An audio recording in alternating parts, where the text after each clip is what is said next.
Welcome to Not Milk Never Milk. Subscribe if you're lactose intolerant. You start by confirming your network and gathering evidence. First, enable UPnP or forward port 30120 TCP and UDP on your router. This avoids NAT timeouts. Then, turn off VPNs and proxies because they add latency and packet loss. Make sure your antivirus or firewall isn't blocking Fivem. Finally, open the Fivem client logs and copy server console output. Once done, you'll have the data needed to pinpoint where the timeout occurs: client, router, or server. Now isolate whether the timeout is on your side or the server.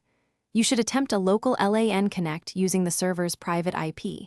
If that works, the issue is external. Next, run a packet capture with Wireshark and filter for SYN, SYNAC, and RSD packets to see where handshakes fail.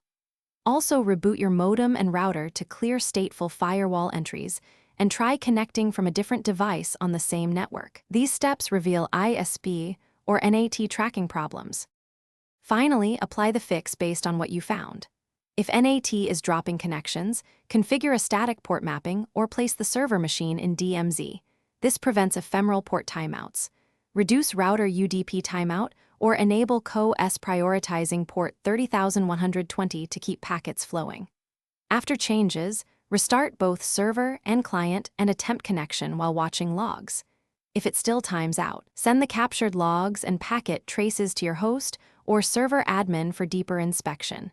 That's the one way to finish debugging. Thanks for watching. If this was helpful, leave a like and consider subscribing. See you next time.